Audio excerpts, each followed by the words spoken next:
Hello friends, have a wonderful day. From Pediatrics Department Bahawalpur, my name is Dr. Muhammad Akram Lashari. Today we will discuss interpretation of arterial blood gases, and at the end of presentation you will be able to read each strip of ABG. Well, this is the roadmap of our discussion.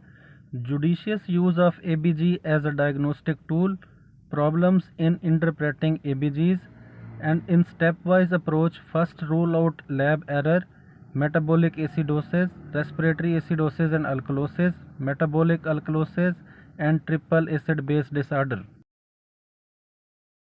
Indications and use of ABGs.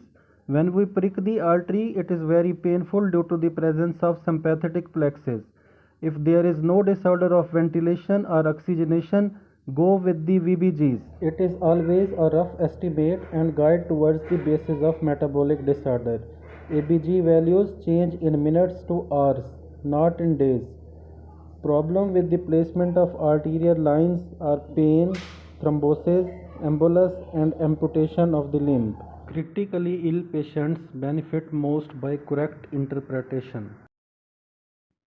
In physiology, pH control is most important for cellular and enzymatic function.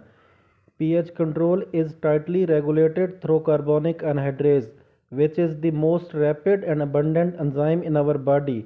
It works in both direction, H2O plus CO2 sign of arrow H2CO3 sign of arrow hydrogen ion plus HCO3. Kidneys excrete hydrogen ion through ammonia, lungs exhale CO2, the rate of which can be controlled within limits. A person becomes symptomatic when compensation mechanisms are overwhelmed. Compensation is always complete unless there is a second disorder. Normal values. To interpret ABGs, we have to use absolute values for normal. Absolute value for pH 7.40, PCO2 40, HCO3 24 and anion gap 12.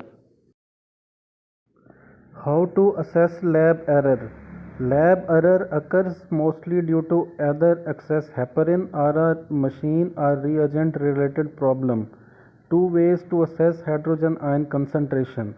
Henderson-Hasselbalch equation can be derived as log hydrogen ion is equal to PCO2 divided by HCO3 multiplied by 24. Estimation of log hydrogen ion by pH. Log hydrogen ion for pH 7.40 is equal to 40. If pH decrease, log hydrogen ion increase with 1:1 ratio. Log hydrogen ion for pH 7.35 is equal to 45. For pH 7.25 is equal to 55. For 7.10 is equal to 80. For 7.00 is equal to 100. For 7.45 is equal to 35. For 7.52 is equal to 28. In step 1, look at the pH to establish primary diagnosis. If pH decrease, it's acidosis. If it increase, it's alkalosis. In case of acidosis, then check the bicarb and PCO2. Both are friends. If one increase, other also increase. If one decrease, other also decrease. In case of acidosis, if both decrease, it's metabolic acidosis, and if both increase, it's respiratory acidosis. In alkalosis, if both increase, metabolic alkalosis, and if both decrease, respiratory alkalosis. In step 2, after primary disorder is diagnosed, we have to see if there is adequate compensation or there is an additional disorder. For every primary diagnosis, we have to calculate expected value and compare it with the actual value. If it is less or more than the expected, the second disorder is identified.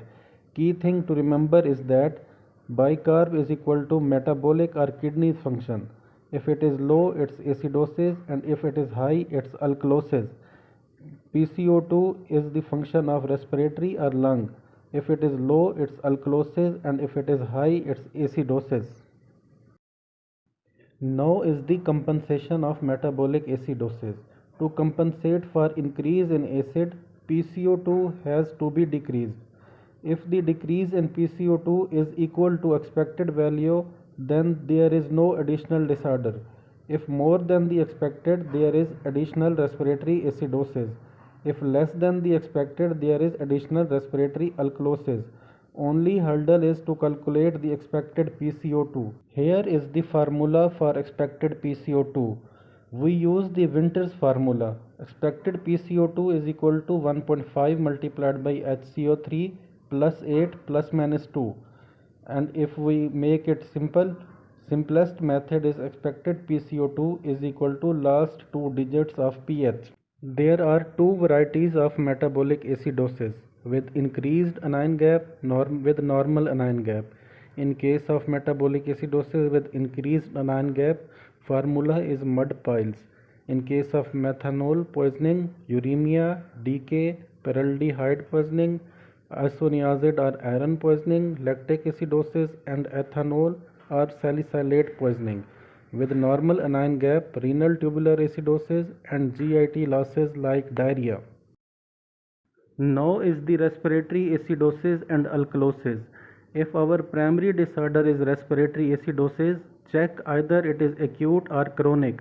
In case of acute respiratory acidosis, if PCO2 increase by 10 mm of mercury, bicarb increase by 1 milliequivalent. In case of chronic respiratory acidosis, if PCO2 increase by 10 mm of mercury, bicarb increase by 3 milliequivalent. In case of acute respiratory alkalosis, if PCO2 decrease by 10 mm of mercury, bicarb decrease by 2 milliequivalent. In case of chronic respiratory alkalosis, if PCO2 decrease by 10 mm of mercury, bicarb decrease by 5 milliequivalent. If our primary disorder is metabolic alkalosis, it is difficult to estimate compensation physiologically but can be estimated by: for every 10 milliequivalent increase in bicarb, PCO2 increases by 5 to 6 mm of mercury. Now our last disorder is triple acid base disorder. In some conditions, metabolic alkalosis or normal anion gap acidosis can become a third disorder, but they hide within the numbers. For example, in case of salicylate poisoning, which causes anion gap acidosis, respiratory alkalosis, and metabolic alkalosis. As salicylate contains salicylic acid, acid causes the increased anion gap metabolic acidosis, and it also triggers the respiratory center in the brain, which causes the respiratory alkalosis. As it is a poisoning, it causes the vomiting, and due to volume contraction, there is the third disorder, metabolic alkalosis. There are many complicated formula to unveil these disorders that involve delta gap and delta bicarb. Simplest formula is anion gap minus 12 plus bicarb should be equal to 24. If more than 24, there is a hidden metabolic alkalosis. If less than 24, there is a hidden normal anion gap acidosis.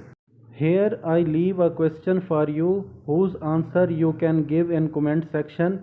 pH 6.95, PCO2 40, bicarb 22 and anion gap 12. Your answer will be highly appreciated. Thank you for your attention. If you are new on channel, don't forget to subscribe.